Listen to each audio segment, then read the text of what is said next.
বন্ধুরা, আজকে আমরা ডুব দেব এক ভয়ঙ্কর অন্ধকার কাহিনীতে, যেখানে নদীর বুকে বইছে জলের বদলে রক্ত, ভয়ে আর আতঙ্কর মৃত্যুতে ভরা এই গল্পের নাম হলো রিভার অফ ব্লাড। তাহলে আর দেরি না করে শুরু করি আজকের ভয়ঙ্কর যাত্রা। মুভির শুরুতে আমরা দেখি দক্ষিণ পূর্ব এশিয়ার এক ভয়ানক জঙ্গল। সে জঙ্গলে একটা গাছ কাটার জন্য কিছু মানুষ এসেছে। এদের মধ্যে এক ব্যক্তি গাছ কাটার গাড়ির ভেতরে বসেছিল। হঠাৎ তার মনে হলো কেউ যেন জঙ্গলের মধ্যে থেকে এদিক থেকে আরেক দিকে ছুটে গেল। এরপরেই তাদের দলের আরেকজন যখন জঙ্গলের ভেতরের দিকে দাঁড়িয়েছিল, কেউ তাকে কোনো একটা ধারালো অস্ত্র দিয়ে কোপ মেরে সেখান থেকে জঙ্গলের ভেতরে টেনে নেয়। গাড়িতে বসে থাকা লোকটা কি হয়েছে সেটা দেখতে যায় এবং সেখানে গিয়ে দেখতে পায় ওই লোকটার রক্ত মাখা হেলমেট, আর তার সাথেই সে পায় ওই লোকটার একটি কাটা আঙুল। সে এই দৃশ্য দেখে প্রচন্ড ভয় পেয়ে যায়, নিজের প্রাণ বাঁচানোর জন্য দৌড়াতে থাকে, কিন্তু দুর্ভাগ্যবশত জঙ্গলে পেতে রাখা ফাঁদে তার পা আটকে যায় এবং সে উল্টো হয়ে গাছের মধ্যে ঝুলে যায়। একটু পরেই সেই জঙ্গলের বসবাসকারী এক আদিবাসীদের মধ্যে একজন, যার মুখে এবং গায়ে রক্ত মাখা, দেখলেই বোঝা যায় যেন কোনো এক নরক খাদক। এই আদিবাসীটা এই লোকটাকে মেরে ফেলে। সিন শিফট হয় দুটো ইয়ং কাপলস, একজনের নাম হলো রিচি আর একজনের নাম জেসমিন, আর এর নাম হলো এজে এবং ইনি হলেন মায়া, যারা কলেজের সময় থেকে বন্ধু এবং এই জঙ্গলেরই একটা রিসোর্টে এসেছে ছুটি কাটাতে। খাবার খাওয়ার সময় গল্প করতে করতে তারা পরদিন কায়াকে করে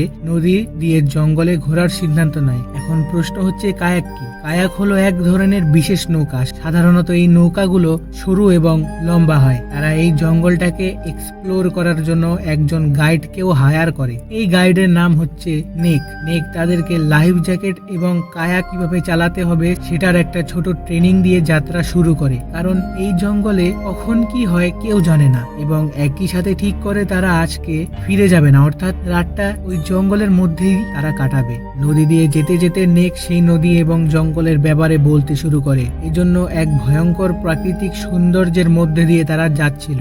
নদী দিয়ে যেতে যেতে নেক তাদের সেই নদী এবং এই জঙ্গলের ব্যাপারে কাহিনী বলতে শুরু করে এবং এই কাহিনীর মাঝে সে জানায় যে তার বাবা এবং ঠাকুরদা নাকি দুজনেই গাইডের কাজ করত। তার ঠাকুরদা একবার এই জঙ্গলের আদিবাসীদের পাল্লায় পড়ে এবং তারপর থেকে তার ঠাকুরদাকে আর কোথাও খুঁজে পাওয়া যায়নি। ধরে নেওয়া হয় তার ঠাকুরদা মারা গেছে। ছেলে দুটো এটা শুনে বিশ্বাস না করলেও মেয়ে দুটো কিন্তু ভয় পেয়ে যায়। মায়া ভয়ে জিজ্ঞেস করে, শুনেছি জঙ্গলে নরক খাতকেরা আছে, তারা কি এখনো থাকে এই জঙ্গলে? নেক বলে, এই জঙ্গলটা ওদেরই, তাই এখানে ওরাই থাকে, কিন্তু ঘাবড়ানোর কিছু নেই, আমরা ওদের আস্তানার দিকে যাব না। ওদিকে দেখা যায় দুজন বাইকার বাইক নিয়ে যাচ্ছিল, একটা ছেলে এবং একটা মেয়ে। তারা ওই জঙ্গলে এসেছিল ঘুরতে, অ্যাডভেঞ্চার করতে। ছেলেটার নাম ছিল ড্যানি। তারা জঙ্গলের মাঝখানে এক জায়গায় একটা সাইনবোর্ড দেখে। বোর্ডটাতে লেখা ছিল ডু নট এন্টার, প্রবেশ নিষেধ সেখানে। সেটার মজা উড়িয়ে তারা জঙ্গলের ওই অংশেই ঢুকে পড়ে, যেখানে যাওয়া মানে মৃত্যুর মুখে যাওয়া। জঙ্গল দিয়ে যাওয়ার সময় হঠাৎ ড্যানির গলায় কেউ একজন কোপ দিয়ে তাকে মেরে ফেলে এবং তারা দুজনই সেই বাইক থেকে পড়ে যায়। মেয়েটি ড্যানির বাইকের দিকে এগিয়ে তাকে দেখতে গেলে দেখা যায় রক্তের পুকুরের মধ্যে পড়ে থাকা তার দেহ, আর কিছুটা দূরে তার কাটা মাথা পড়ে আছে। মেয়েরা প্রচন্ড চিৎকার করে ওঠে এবং সেখান থেকে দৌড়াতে দৌড়াতে একটা গুহার দিকে ঢোকে, কিন্তু সে তো আর জানতো না এই গুহাটা ওই নরক খাদক আদিবাসীদেরই একটা ডেরা ছিল। সেখানে এক কোনায় বসে সে নিজেকে ফোনে রেকর্ড করতে থাকে যে তাদের সাথে কি হয়েছে না হয়েছে। তখনই এক আদিবাসী আসে এবং এই মেয়েটাকেও মেরে ফেলে। এদিকে রিচি এবং বাকিরা এতক্ষণে জঙ্গলের রাত কাটানোর ব্যবস্থা করেছে। রাতে তখন মায়া নিকের সাথে কথা বলছিল, তখন নেক তাকে জঙ্গল কাটতে এসে আদিবাসীদের কবলে পড়ে যাওয়ার দুটো লোকের গল্পও বলে এবং একই সাথে জানায় যে এই জঙ্গলের আদিবাসীরা নাকি তাদের শিকারকে সাথে সাথে মেরেও ফেলতে পারে। আবার কখনো কখনো এখানকার নরক খাদক আদিবাসীরা সেই শিকারকে কিছুটা কেটে তাদেরকে বাঁচিয়েও রাখে। এবার এখানে প্রশ্ন হলো, কেন এবং কোন শিকারকে কিছুটা কেটে তাকে বাঁচিয়ে রাখে? যেহেতু এই জঙ্গলে কোনো ইলেকট্রিসিটি নেই আর থাকার কথাও নয়, এবং স্বাভাবিকভাবেই এই আদিবাসীদের কাছে তো কোনো ফ্রিজ বা মাংস জমিয়ে রাখার কোনো ব্যবস্থাও কোথাও নেই। সুতরাং তারা তাদের শিকারকে প্রয়োজন না পড়া পর্যন্ত বাঁচিয়ে রাখে কেন? এবার কিভাবে বাঁচিয়ে রাখে? ধরে নাও কোনো একটা মানুষকে তারা শিকার করলো, করে তার গোড়ালির ওপর অংশটা কেটে দেওয়া হয় যাতে সে পালানোর চেষ্টা করতে না পারে, এবং যদি পালাতেও যায় খুব সহজেই ভয়ঙ্কর জঙ্গলের মধ্যে তাকে ধরে ফেলা যায় এবং এরপর এই মানুষটাকে জঙ্গলের মধ্যে ছেড়ে দেওয়া হয়। এই আদিবাসীদের বাচ্চারা তাকে তাড়া করে। পরিষ্কার ভাষায় যদি বলি, একটা মানুষকে ধরে তার কিছু অঙ্গ প্রত্যঙ্গ কেটে সেই মানুষটাকে তারা জঙ্গলে ছেড়ে দিয়ে সেই মানুষটার সঙ্গে খেলা খেলে, এক মৃত্যুর খেলা। এবং যখন যখন দরকার সেই মানুষটার দেহ থেকে তারা মাংস কেটে নেয়। রাতের বেলা তারা যখন ঘুমাতে যায়, সবাই ঘুমিয়ে যাওয়ার পর এজে আর জেসমিনকে লুকিয়ে কথা বলতে দেখা যায় এবং তাদের কথোপকথন থেকে বোঝা যায় যে এজে আর জেসমিনের মধ্যে অবৈধ সম্পর্ক রয়েছে। হ্যাঁ, ওই শরীর চর্চা। পরদিন সকালে উঠে রিচিকে কোথাও খুঁজে পাওয়া যাচ্ছে না এবং তারই সাথে তারা দেখে যে নিকের কায়াক, যার মধ্যে তাদের সমস্ত জিনিসপত্র ছিল, সেই কায়াকটার সেখানে নেই। অর্থাৎ রিচি কায়াক নিয়ে কোথাও চলে গেছে। আসলে রিচি গত রাতে এজে এবং জেসমিনের কথা শুনে ফেলেছিল এবং সে সহ্য করতে পারেনি যে সে তাকে এতটা ভালোবাসে, তার কাছ থেকে দিনের পর দিন এভাবে ধোঁকা পেয়ে যাচ্ছিল। তাই সে সেখান থেকে চলে গেছে। তারা রিচিকে খোঁজার উদ্দেশ্যে বের হয়। খুঁজতে খুঁজতে তারা নদীর এমন একটা জায়গায় এসে দাঁড়ায় যেখানে নদীটা দুদিকে ভাগ হয়ে গেছে। নদীটা একদিকে খরস্রোত, যেদিকে কায়াক নিয়ে যাওয়া সম্ভবই নয়, এবং আরেকদিকে নদীটা সেই দিকে যায় যেদিকে সেই নরখাদকের আদিবাসীদের আস্তানা ছিল।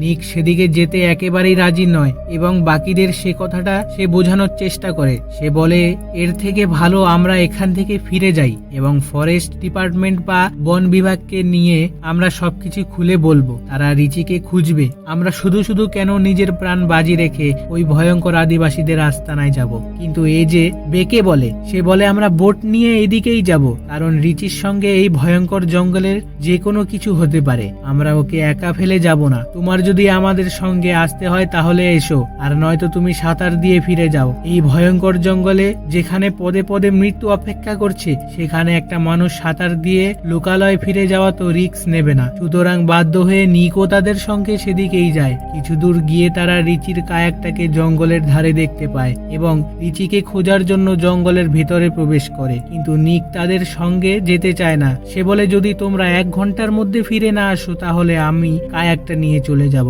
তারা রিচিকে খুঁজতেই জঙ্গলের মধ্যে দিয়ে একটা গুহায় পৌঁছায়। এদিকে কায়াকের মধ্যে নিক যখন অপেক্ষা করছিল, হঠাৎ জঙ্গলের কিছু একটা নড়তে দেখে। হাতে একটা ছুরি নিয়ে জঙ্গলের ভেতরে যায় এবং সেখানে গিয়ে সে অবাক হয়ে যায়, কারণ সেখানে মৃত মানুষের পোশাক পরানো একটা পুতুল আর কিছু জিনিসপত্র ঝুলছিল। আর সেখানেই তাদের জন্য অপেক্ষা করছিল নরখাদক আদিবাসীরা, যেখানে সামনে হঠাৎ করে তাদেরকে দেখতে পেয়ে খুব ভালো করে বুঝে যায় যে তার সাথে কি হতে চলেছে। সে প্রাণ ভয়ে দৌড়াতে থাকে এবং দৌড়াতে দৌড়াতে কায়াকে ফিরে সেই কায়াকটা নিয়ে পালিয়ে যাওয়ার চেষ্টা করে। কিন্তু হঠাৎ সেই নদীর জল থেকে একজন উঠে আসে এবং তার গলা কেটে তাকে মেরে ফেলে।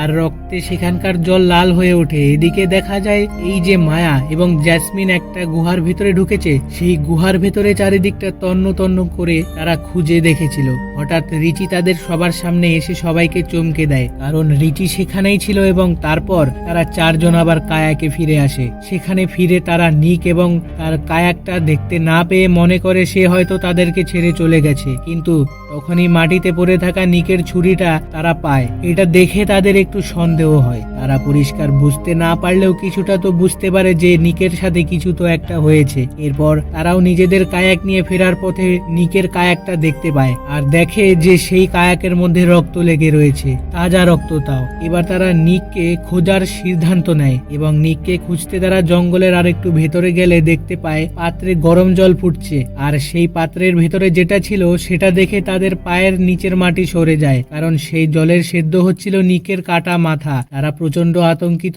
এবং ভয় পেয়ে নিজেদের কায়াক নিয়ে সেখান থেকে পালানোর চেষ্টা করে। কিন্তু আদিবাসী দলের লোকেরা অলরেডি সেই জঙ্গলের মধ্যে লুকিয়ে তাদের জন্য অপেক্ষা করছিল। কিছু দূর পালানোর পর নদীর ওপরে একটা গাছ পড়ে থাকতে দেখে তারা কায়াক থেকে নেমে এসে কায়াকটাকে গাছের নিচ দিয়ে পার করায়। আর এই সুযোগে জলে লুকিয়ে থাকা আদিবাসীটা তাদের উপর হামলা করে দেয়। তার সাথে লড়াই করতে গিয়ে রিচি আর এজে দুজনেই আহত হয় এবং তার মাথায় পাথর দিয়ে মেরে দেয় আর বুকে ছুরি ঢুকিয়ে তাকে তারা মেরে ফেলে। এদিকে বিপদের মধ্যে আরেক বিপদ, ওই কায়াকগুলো এতক্ষণে জলে ভেসে চলে গেছে। সুতরাং তাদেরকে জঙ্গলের ভেতরের দিক দিয়ে যাওয়া ছাড়া আর কোনো উপায় নেই, কারণ এই জঙ্গলের নদীও ভয়ানক বিপজ্জনক। এক তো এখানে কোথায় কি আছে কেউ জানে না, দ্বিতীয়ত আদিবাসীরা লুকিয়ে থাকতে পারে, তৃতীয়ত জঙ্গলের নদীর ভেতরে কখন স্রোত আসবে আর কোন জায়গা কতটা গভীর এটা তাদের জানা নেই, আর জানার কোনো কথাও নয়। সুতরাং তাদেরকে জঙ্গলের মধ্য দিয়েই পালাতে হবে।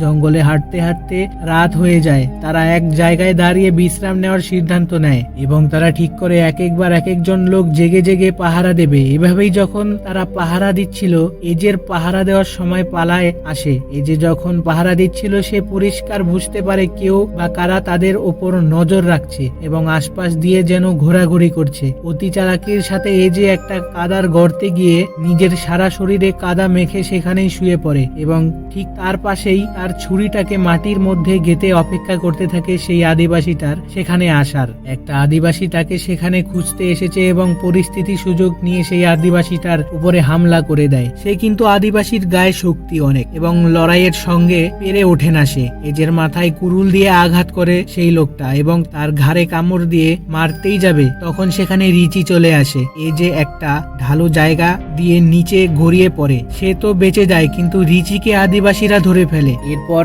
এজে সে দেখতে পায় যে আদিবাসী দলের কয়েকজন রিচির হাত পা মুখ বেঁধে এভাবেই তাকে টানতে টানতে নিয়ে যাচ্ছে। তারা এক জায়গায় এসে দাঁড়ায়। এজে কোনো রকমে খুব সাবধানে মাটিতে হামাগুড়ি দিয়ে তার কাছে পৌঁছায়। তাকে দেখে রিচি তাকে বাঁচানোর জন্য ইশারা করতে থাকে, কিন্তু এজে খুব ভালো করে জানে যে একটা আদিবাসীর সঙ্গে সে লড়াই করতে পারেনি, সেখানে এতগুলোর সাথে কিভাবে লড়াই করবে এবং কিভাবে সে জিততে পারবে, আর না তো রিচিকে বাঁচাতে পারবে। তাই রিচিকে বাঁচানোর পরিবর্তে সে তাকে বলে, আমি কথা দিচ্ছি তোমাকে তো বাঁচাতে পারবো না, কিন্তু মায়া আর জেসমিনকে আমি অবশ্যই বাঁচাবো। এরপর দেখা যায় ওই আদিবাসীগুলো রিচিকে নিয়ে যায় এবং তার গোড়ালি কেটে দেয়। সে প্রচন্ড অসহ্য ব্যথায় চিৎকার করতে থাকে এবং তারপর সেই আদিবাসীগুলো রিচিকে জঙ্গলের মধ্যে পালাতে বলে এবং তাদের দলের ছোট ছোট ছেলেগুলোকে বলে রিচিকে তাড়া করতে। তারা এভাবেই রিচির পায়ের গোড়ালি কেটে দিয়ে তার মজা নিচ্ছিল এবং কিছুক্ষণ তার সঙ্গে এরকম মৃত্যুর খেলা খেলার পর শেষ পর্যন্ত তারা রিচিকে মেরে ফেলে। পরের দিন সকালবেলা জেসমিন রিচির কথা জিজ্ঞেস করে এজেকে, রিচি কোথায়? এজে জানায় যে রিচি নাকি জিপের খোঁজ করতে গেছে। সে জেসমিনকে সত্যি কথাটা বলে না, কারণ হয়তো জেসমিনকে মৃত্যুর কথাটা বললে জেসমিন সহ্য করতে পারবে না এবং কিছুক্ষণ পর তারা আবার সেই ঘন জঙ্গলের ভেতরের দিক দিয়ে পালাতে থাকে। অর্থাৎ জেসমিন সেখানে আদিবাসীদের দ্বারা পেতে রাখা একটা ফাঁদের মধ্যে পড়ে যায়। মাটিতে গর্ত করে আদিবাসীরা ধরালো একটা গাছের ডাল লাগিয়ে একটা ফাঁদ পেতে রেখেছিল, আর সেই গাছের ডালটা জেসমিনের বুকে ঢুকে যায়। সে প্রচন্ড ব্যথায় কাঁদতে থাকে। মায়া আর এজে কোনো রকমে সেখান থেকে তাকে তোলে এবং তারা আবার পালাতে থাকে। তারা পালাতে পালাতে নদীতে পৌঁছায়। নদীর রাস্তা দিয়ে এগিয়ে তারা একটা কায়াক খুঁজে পায় এবং সে কায়াকের সাহায্যে তারা আরো কিছুটা দূরে পৌঁছে যায়, কিন্তু আদিবাসী এলাকা থেকে তারা বেরোতে পারে না, কারণ জঙ্গলটা ওদের এবং এই জঙ্গলে কোনায় কোনায় ওরা ছড়িয়ে আছে। তাদের ওপর আবার এক আদিবাসী এসে হামলা করে এবং এজেকে আহত করে। সেই মেয়ে দুজনের দিকে অগ্রসর হয়, কিন্তু তাদেরকে কিছু করার আগেই এজে সেখানে চলে আসে এবং লড়াই করে সে আদিবাসীটার মাথা কেটে শরীর থেকে আলাদা করে দেয়। এজে যেন তার সঙ্গীদের মৃত্যুর বদলা নিল। এভাবে কিন্তু এজে সেখানেই থেমে থাকে না, তার শরীর আর মনের মধ্যে বদলার আগুন ফুটছে। সেই সমস্ত নরকখাদক আদিবাসীদের পুরো গোষ্ঠীটাকে খতম করার জন্য সিদ্ধান্ত নেয় এবং একই সাথে সে দেখতে পায় অনেক আদিবাসী এদিকে আসছে তাদের সঙ্গীদের বদলা নেওয়ার জন্য। এজে খুব পরিষ্কার ভাবে বুঝতে পারে যে তারা তিনজন এখান থেকে বেঁচে ফিরতে পারবে না, একটাই রাস্তা আছে। এজে এই আদিবাসীদের উদ্দেশ্যে বদলা নেবে এবং আদিবাসীদের সঙ্গে মারপিটে ব্যস্ত থাকবে, যাতে অত্যন্ত এই দুজন মেয়ে পালাতে পারে। সেই সময় এজে সেই আদিবাসীদের সঙ্গে লড়াই করার জন্য অগ্রসর হয়, কিন্তু আদিবাসীরা সবাই মিলে এজেকে শেষ পর্যন্ত মেরে ফেলে এবং শেষ পর্যন্ত দেখা যায় ওই মেয়ে দুজন নদী বরাবর এগিয়ে একটা খাড়াই চড়ে উপরে পৌঁছায় এবং ফরেস্ট ডিপার্টমেন্ট জিপ তাদেরকে খুঁজে পায়। ভয়ানক মৃত্যু আর নরকখাদক আদিবাসীদের কাছ থেকে শেষ পর্যন্ত এই মেয়ে দুটো শুধুমাত্র বেঁচে ফেরে, আর মুভি এখানেই শেষ হয়। তো এই ছিল আজকের ভিডিও কেমন লাগলো কমেন্টে অবশ্যই লিখে জানাবে, আর আমাদের চ্যানেলে যদি আপনি নতুন হয়ে থাকেন তাহলে একটি সাবস্ক্রাইব করে দিবেন। তো ফিরছি আরো একটা নতুন ভিডিও নিয়ে। ধন্যবাদ।